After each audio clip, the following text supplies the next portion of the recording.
ओम शांति। दिनांक 4 फरवरी 2025। बाप दादा के साकार मधुर महावाक्य। मीठे बच्चे, बाप तुम्हें अविनाशी ज्ञान रत्नों का दान देते हैं।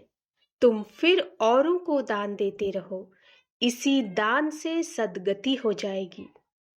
प्रश्न: कौन सा नया रास्ता तुम बच्चों के सिवाय कोई भी नहीं जानता?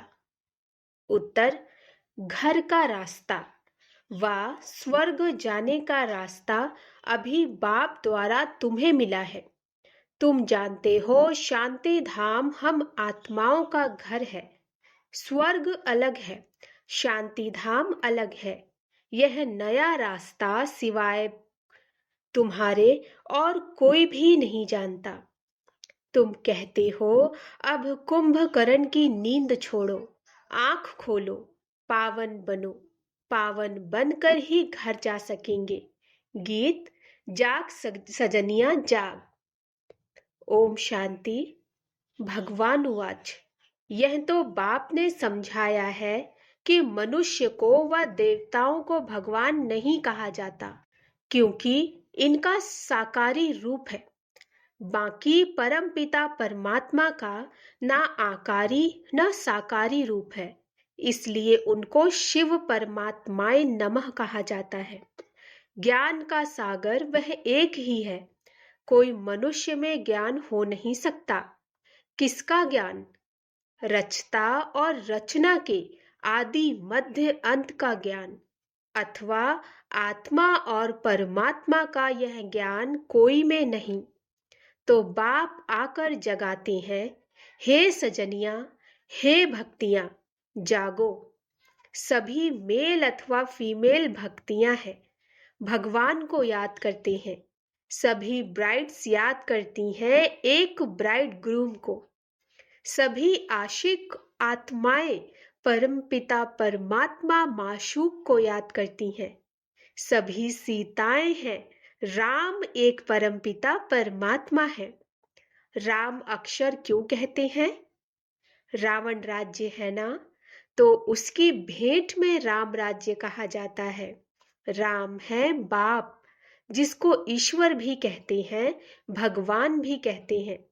असली नाम उनका है शिव। तो अब कहते हैं जागो, अब नवयुग आता है, पुराना खत्म हो रहा है। इस महाभारत लड़ाई के बाद सतयुग स्थापन होता है और इन लक्ष्मी नारायण का राज्य होगा।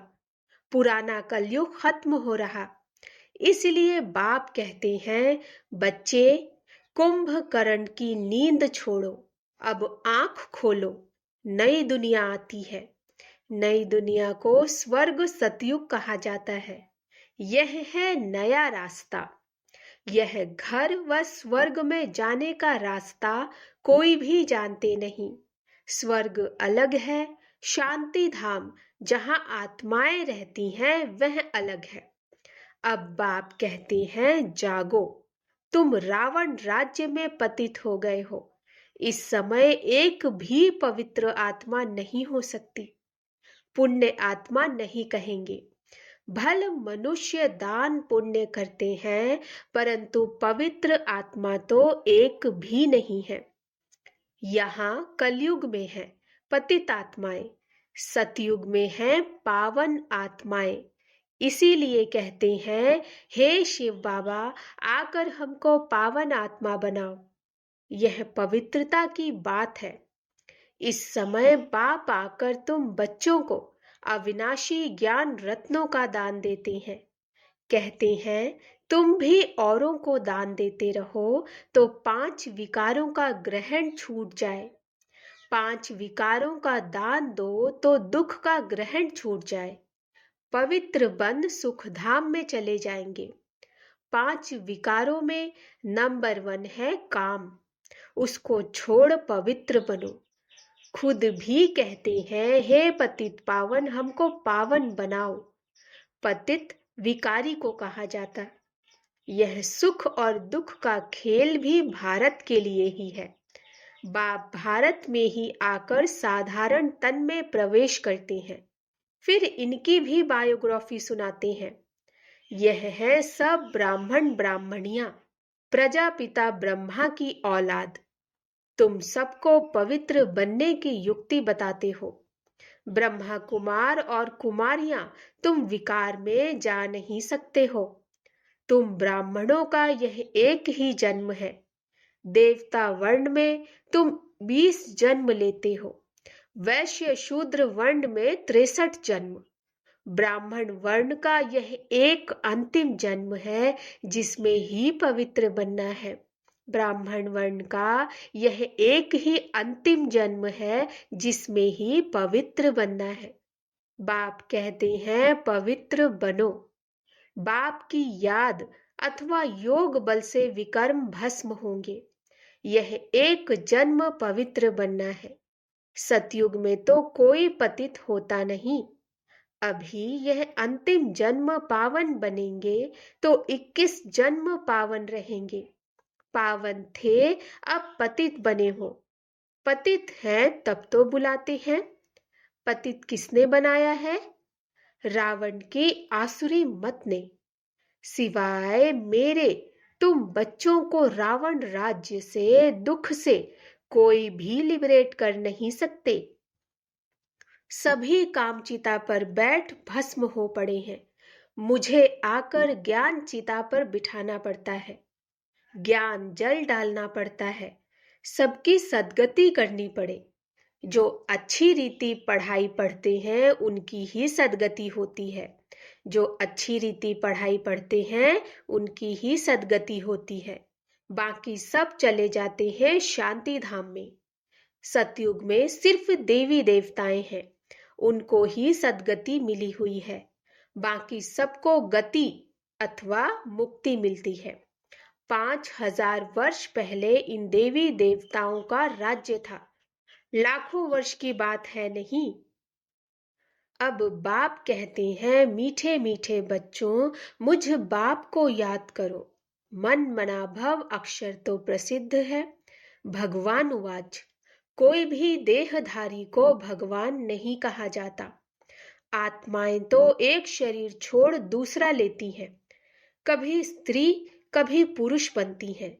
भगवान कभी भी जन्म मरण के खेल में नहीं आता। यह ड्रामा अनुसार नूंद है। एक जन्म ना मिले दूसरे से, फिर तुम्हारा यह जन्म रिपीट होगा तो यही एक्ट, यही फीचर्स फिर मिलेंगे। यह ड्रामा अनादि बना बनाया है। यह बदल नहीं सकता। श्री कृष्ण को जो शरीर सतयुग में था वह फिर वहां मिलेगा। वह आत्मा तो अभी यहाँ है। तुम अभी जानते हो हम सो बनेंगे।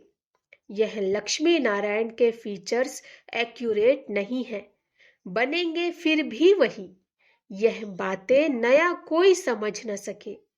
अच्छी रीति जब किसको समझाओ तब 84 का चक्र जानेंगे और समझेंगे कि बरोबर हर एक जन्म में नाम रूप फीचर्स आदि अलग अलग होते हैं। अभी इनके अंतिम 84वें जन्म के फीचर्स यह है। इसीलिए नारायण के फीचर्स करीब करीब ऐसे दिखाए हैं, नहीं तो मनुष्य समझ न सके। तुम बच्चे जानते हो मम्मा बाबा ही यह लक्ष्मी नारायण बनते हैं। यहाँ तो 5 तत्व पवित्र है नहीं। यह शरीर सब पतित है।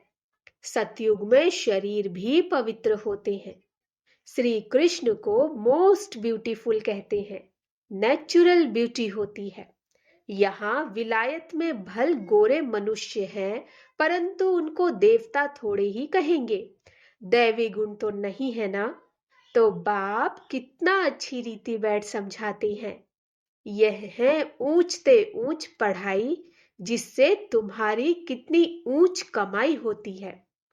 अनगिनत हीरे जवाहरात धन होता। वहां हीरे जवाहरातों के महल थे। अभी वह सब गुम हो गया है। तो तुम कितने धनवान बनते हो। अपरम अपार कमाई है 21 जन्मों के लिए। इसमें बहुत मेहनत चाहिए। देही अभिमानी बनना है। हम आत्मा है, यह पुराना शरीर छोड़ अब वापस अपने घर जाना है। बाप अभी लेने लिए आए हैं। हम आत्मा ने 84 जन्म अब पूरे किए। अब फिर पावन बनना है, बाप को याद करना है, नहीं तो कयामत का समय है, सजाएं खाकर वापस चले जाएंगे। हिसाब किताब तो सबको चुकतू करना ही है। भक्ति मार्ग में काशी कलवट खाते थे तो भी कोई मुक्ति को नहीं पाते। वह है भक्ति मार्ग, यह है ज्ञान मार्ग। इसमें जीव घात करने की दरकार नहीं रहती। वह है जीव घात। फिर भी भावना रहती है कि मुक्ति को पावें, इसीलिए पापों का हिसाब किताब चुकतू हो फिर चालू होता है। अभी तो काशी कलवट का कोई मुश्किल साहस रखते हैं, बाकी मुक्ति व जीवन मुक्ति नहीं मिल सकती। बाप बिगर जीवन मुक्ति कोई दे ही नहीं सकते। आत्माएं आती रहती हैं, फिर वापस कैसे जाएंगे? बाप ही आकर सर्व की सद्गति कर वापस ले जाएंगे। सतयुग में बहुत थोड़े मनुष्य रहते हैं। आत्मा तो कभी विनाश नहीं होती। आत्मा अविनाशी है, शरीर विनाशी है। सतयुग में आयु बड़ी होती है, दुख की बात नहीं होती। एक शरीर छोड़ दूसरा ले लेते हैं। जैसे सर्प का मिसाल है, उनको मरना नहीं कहा जाता, दुख की बात नहीं। समझते हैं अब टाइम पूरा हुआ है, इस शरीर को छोड़ दूसरा लेंगे। तुम बच्चों को इस शरीर से डिटैच होने का अभ्यास यहाँ ही डालना है। हम आत्मा हैं, अब हमको घर जाना है, फिर नई दुनिया में आएंगे, नई खाल लेंगे। यह अभ्यास डालो। तुम जानते हो आत्मा 84 शरीर लेती है। मनुष्यों ने फिर 84 लाख कह दिया। बाप के लिए तो फिर अनगिनत ठीक कर भीतर में कह देते हैं। उसको कहा जाता है धर्म की ग्लानि। मनुष्य स्वच्छ बुद्धि से बिल्कुल तुच्छ बन जाते हैं। अब बाप तुमको स्वच्छ बुद्धि बनाते हैं। स्वच्छ बनते हो याद से। बाप कहते हैं अब नव युग आता है, उसकी निशानी यह महाभारत लड़ाई है। यह वही मुसलों वाली लड़ाई है। मुसलों वाली ये वही लड़ाई है जिसमें अनेक धर्म विनाश, एक धर्म की स्थापना हुई थी। तो जरूर भगवान होगा ना। श्री कृष्ण यहाँ कैसे आ सके? ज्ञान का सागर निराकार या श्री कृष्ण? श्री कृष्ण को यह ज्ञान ही नहीं होगा, यह ज्ञान ही गुम हो जाता है। तुम्हारे भी फिर भक्ति मार्ग में चित्र बनेंगे। तुम पूज्य ही पुजारी बनते हो। कला कम हो जाती है, आयु भी कम हो जाती, क्योंकि भोगी बन जाते हो। वहां है योगी। ऐसे नहीं कि किसकी याद में योग लगाते हो, वहां है ही पवित्र। श्री कृष्ण को भी योगेश्वर कहते हैं। इस समय श्री कृष्ण की आत्मा बाप के साथ योग लगा रही है।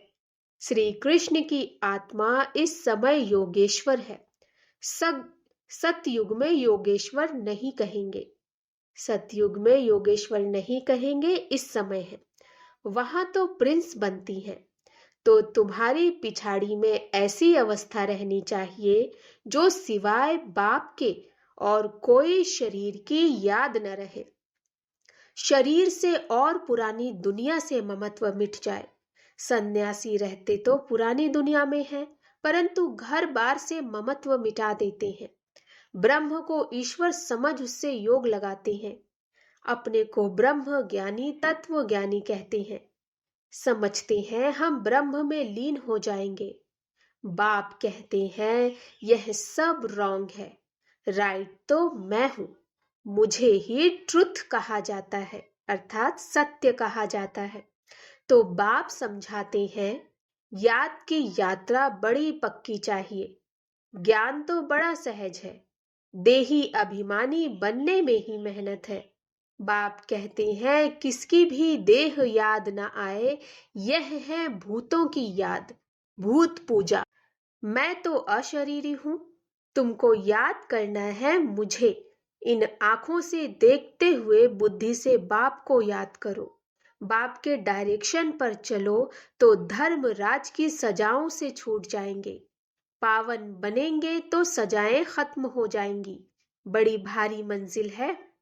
प्रजा बनना तो बहुत सहज है, उसमें भी साहूकार प्रजा, गरीब प्रजा कौन कौन बन सकते हैं, सब समझाती हैं। पिछाड़ी में तुम्हारे बुद्धि का योग रहना चाहिए, बाप और घर से। जैसे एक्टर्स का नाटक में पार्ट पूरा होता है तो बुद्धि घर में चली जाती है। यह है बेहद की बात। वह होती है हद की आमदनी, यह है बेहद की आमदनी। अच्छे एक्टर्स की आमदनी भी बहुत होती है ना। तो बाप कहते हैं गृहस्थ व्यवहार में रहते बुद्धि योग वहां लगाना है। वह आशिक माशूक होते हैं एक दो के। यहाँ तो सब आशिक हैं एक माशूक के। उनको ही सब याद करते हैं। वंडरफुल मुसाफिर है ना।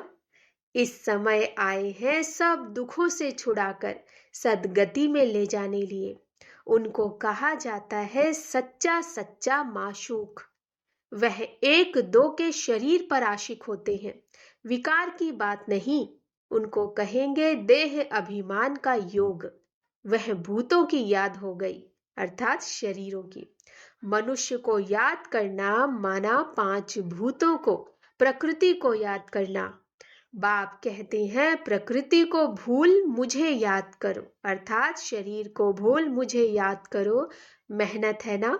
और फिर दैवी गुण भी चाहिए। कोई से बदला लेना यह भी आसुरी गुण है। सतयुग में होता ही है एक धर्म, बदले की बात नहीं। वह है ही अद्वैत देवता धर्म जो शिव बाबा बिगर कोई स्थापन कर न सके। सूक्ष्म वतनवासी देवताओं को कहेंगे फरिश्ते। इस समय तुम हो ब्राह्मण, फिर फरिश्ता बनेंगे, फिर वापस जाएंगे घर, फिर नई दुनिया में आकर दैवी गुण वाले मनुष्य अर्थात देवता बनेंगे। अभी शूद्र से ब्राह्मण बनते हो।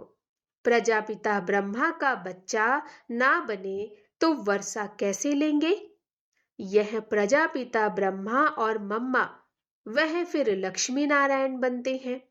अब देखो, तुमको जैनी लोग कहते हैं हमारा जैन धर्म सबसे पुराना है। अब वास्तव में महावीर तो आदि देव ब्रह्मा को ही कहते हैं। है ब्रह्मा ही, परंतु कोई जैन मुनि आया तो उसने महावीर नाम रख दिया। अभी तुम सब महावीर हो ना, माया पर जीत पा रहे हो। तुम सब बहादुर बनते हो। सच्चे सच्चे महावीर महावीरनिया तुम हो। तुम्हारा नाम है शिव शक्ति। शेर पर सवारी है और महारथियों की हाथी पर। फिर भी बाप कहते हैं बड़ी भारी मंजिल है। एक बाप को याद करना है तो विकर्म विनाश हो, और कोई रास्ता नहीं है। योग बल से तुम विश्व पर राज्य करते हो। आत्मा कहती है अब मुझे घर जाना है। यह पुरानी दुनिया है। यह है बेहद का संन्यास। गृहस्थ व्यवहार में रहते पवित्र बनना है और चक्र को समझने से चक्रवर्ती राजा बन जाएंगे। अच्छा, मीठे मीठे सिकिलधे बच्चों प्रति मात पिता बाप दादा का याद प्यार और गुड मॉर्निंग। रूहानी बाप की रूहानी बच्चों को नमस्ते। हम रूहानी बच्चों की रूहानी मात पिता बाप दादा को नमस्ते नमस्ते नमस्ते। गुड मॉर्निंग बाबा।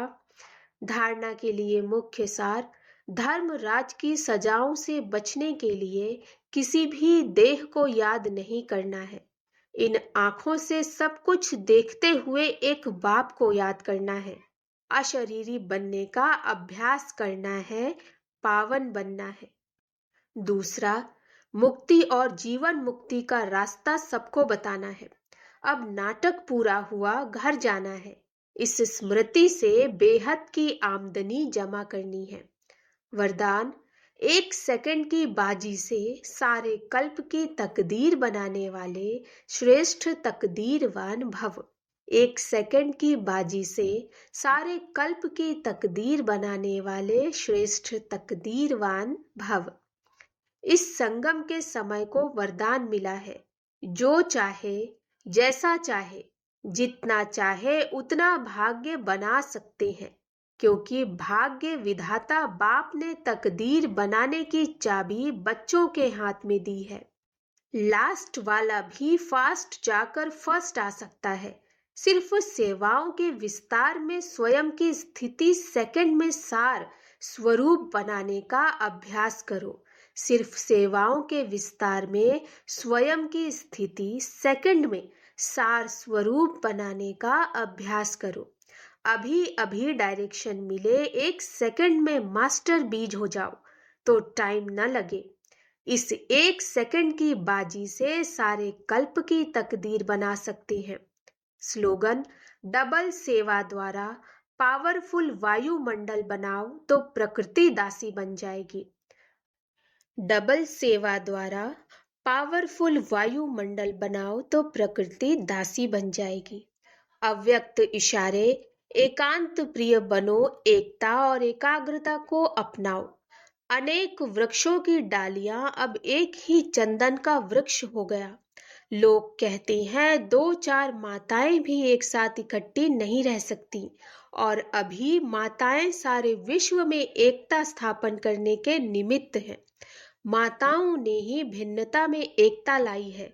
देश भिन्न है, भाषा भिन्न भिन्न है, कल्चर भिन्न भिन्न है, लेकिन आप लोगों ने भिन्नता को एकता में लाया है।